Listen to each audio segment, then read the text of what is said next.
మలేషియాలోని Port Dickson. So Port Dickson అనేది కంప్లీట్గా beach area, sea ప్రాంతము.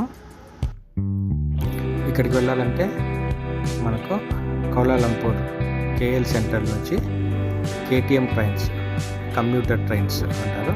సో కేటీఎం ట్రైన్స్ మనకు సెరంబన్ అనేటువంటి ప్లేస్ వరకు మనం వెళ్ళాలి. సో అక్కడ నుంచి మళ్ళీ మనకు దూరంలో బస్సు ఉంటుంది. సో ఆ బస్సు తీసుకొని మనం డైరెక్ట్ పోర్ట్ డిక్సన్ టెర్మినల్కి వెళ్ళాలి. సో అక్కడ 4 రింగిట్ రోడ్ అమౌంట్ తీసుకుంటారు. 4 రింగిట్ అంటే మన ఇండియన్ కరెన్సీలో 80 రూపాయలు. అక్కడ నుంచి 1 గంట సేపు జర్నీ ఉంటుంది.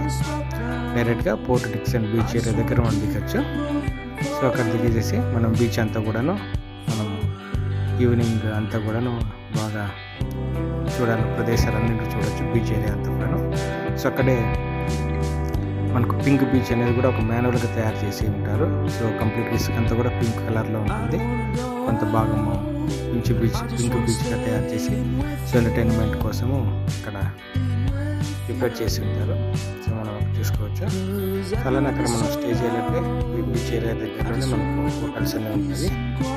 సాటర్డే సండే బిజీగా రద్దీగా ఉంటుంది, జనాలను వస్తారు కాబట్టి రేట్ కూడా ఎక్కువ ఉంటుంది. సో మనం ముందే బుక్ చేసుకుంటే అక్కడే మనము నైట్ 2 నైట్ స్టే చేసుకోవచ్చు. సో అలానే అక్కడ దగ్గరలో ఆస్టిచ్ షో ఫామ్ అనేది ఒకటి ఉంటుంది. అలానే సెంటిపైడ్ టేబుల్ ఒక చైనా టెంపుల్ కూడా ఉంటుంది. సో అలానే పైనాపిల్ పండించేటువంటి పంట పండించే ప్రాంతం కూడా ఉంటుంది. సో ఇలా రకరకాలుగా మనం గూగుల్లో కొడితే ఆ సరౌండింగ్ ప్లేసెస్ ఏమేమి చూసుకోవాలో అన్నీ కూడా మనకు తెలుస్తాయి. అన్నీ కవర్ చేసుకోవచ్చు. Thank you.